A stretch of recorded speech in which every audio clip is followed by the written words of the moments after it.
Hey guys, Rodrigo Fondor here with Asheville Cash Buyers. Just wanted to bring you guys a quick market update for what's happened in April 2020. Obviously, there's a lot going on in the world, in the market, in the state. We're starting to reopen things up here in North Carolina, Buncombe County, Henderson County, Haywood County. Baby steps are being taken to get back to a full open market. And as we're getting into this, I wanted to kind of continue this trend that we've been doing here of giving you all a quick market update, just so you can see what's happening. And hopefully as you go and make these decisions, it helps you make a decision you feel confident about and good about based on numbers, if you're considering selling your house, of course. As always, feel free to reach out to us. You can find us on Facebook, online at AshevilleCashBuyers.com. You can call me. My cell phone's 828-974-1509. You can email us, info@AshevilleCashBuyers.com. Happy to chat with you specifically about your house, or what the value is, or what you might be able to get for it if you sell it, or if you list it. Our motto here is helping you take the next best possible step. And sometimes that's us, sometimes that's not going to be us. So with that end in mind, let's go ahead and jump into what these market stats are for April 2020.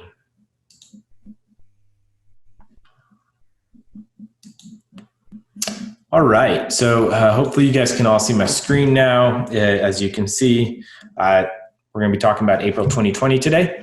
The way we set this up, or the way I set this up, is a little bit different than what I'd done in the last couple of videos that were market updates. I broke everything out by category that we're talking about.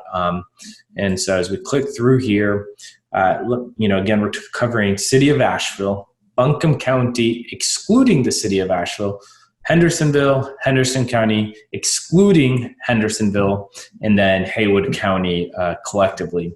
And again, so what we did is, for all of the data points that we're tracking, and these are the same data points we've been tracking through all of our market updates, we broke out each of these to be specific in their own chart. Instead of trying to do one table covering all of them at the same time, each graph we're going to look at shortly is just going to be just active listings, just closed listings, etc. And we're going to work our way through all 6 of these data points and look at the differences between April and March 2020.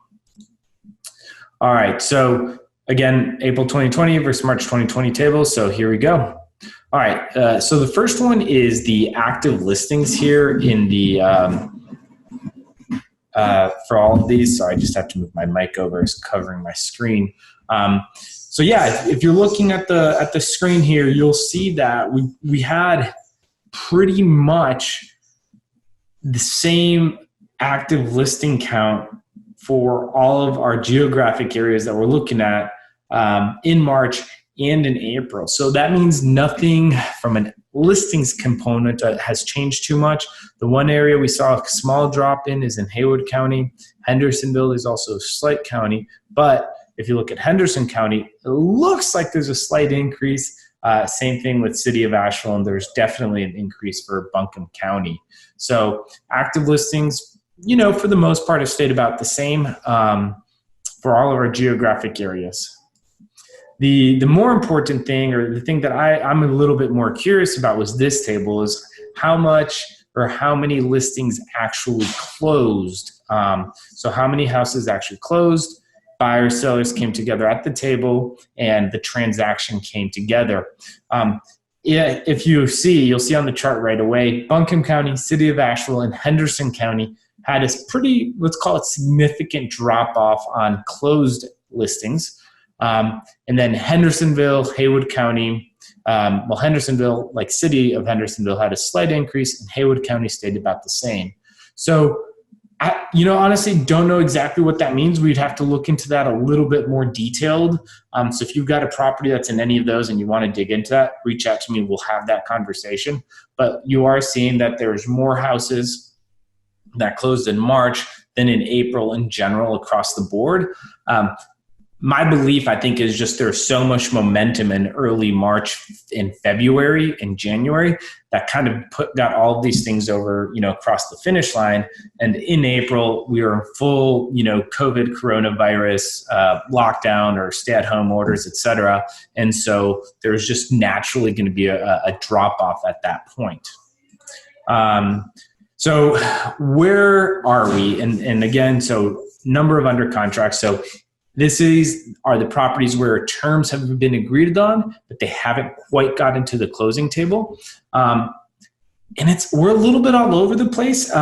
Based on the previous one, you saw that the closings were down a little bit, but there's still a lot of properties that are under contract. And if you look, and there's only one geographically region that stayed strong in April versus March, was City of Asheville, had more properties that went under contract in April than in March, but every other geographic location had less. So across the board, Buncombe County, Henderson County, Hendersonville, and Haywood County all had more properties under contract in March than they did in April.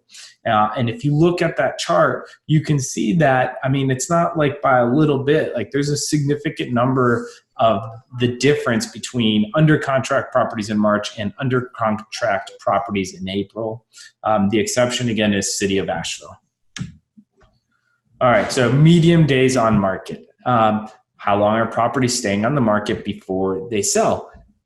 I was a little surprised by this. If you see, again, Buncombe County, City of Asheville, Henderson County, and Haywood County all went from having a longer day on market, and then they went off market, or they sold quicker. We'll have to look into that a little bit to see exactly why, depending where your property's at. But things are moving quicker in April than they were in March.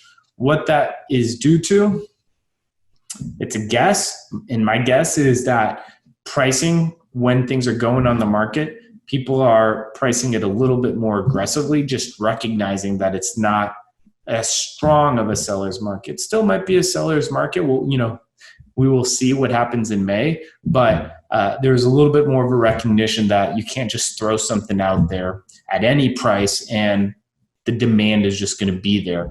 I think people price things a little bit more appropriately, a little bit more aggressively, because they wanted to be able to go under contract. And it looks like that worked. And I think you'll see this being the case again this is closed price to list price ratio. And if you don't remember from our previous videos, what this really means is that the closed price of the property is how close was it to the listing price. And this isn't the most recent list price. This was the original list price. And this is why I think, if you remember this chart, why the medium days on market is so much lower. I think things are priced a little bit more aggressively to get under contract. And you'll see, because almost across the board, with the exception of City of Hendersonville, our closed price to list price ratio was higher than in March. So in other words, people who were making offers liked the price that was put on the house right off the bat, and they made their offers very close to the original list price. So there's not a lot of price adjustments. They liked the price that came out when it was first hit the market, and they made offers, very competitive offers, based on that original price. So I think that's just important to note. If you are thinking about selling your house, pricing is going to be really important. It's going to be very, very important as you look at closed price to the list price ratio. And as you can see, March, there's a little bit more of a discrepancy with the original list price. In April, that got really, if you look at Henderson County, it's almost 100%. That means buyers and sellers had a very much alignment on what they thought the properties were worth. All right, guys. So expired listings for March versus April. It's really tough to know why these numbers are what they are. I thought there's going to be more expired listings in April than there were in March going into April.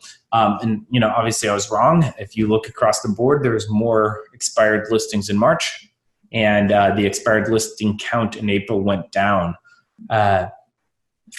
Yeah, I'm not 100% sure what that would be attributed to. I don't have a good hypothesis to present for you all, but here's the data, and hopefully you guys can look at this and make whatever determination you feel is right for yourselves on that. As always, our goal here is just to give you information, and we're happy to dig into that information with you in whatever way would be helpful. Please reach out to us. AshevilleCashBuyers.com. Again, the email info@AshevilleCashBuyers.com, and my cell phone is 828-974-1509. Hopefully you all found this information helpful. Would love to and be happy to connect with anybody who's curious about how this market data affects your specific property. We can have a Zoom phone call. We can talk on the phone and just kind of have this conversation so you feel confident as you make your decision. Thank you so much for tuning in, and please share this if you found this helpful with anybody else who's thinking about selling their house here in the Asheville area. Thank you. Take care.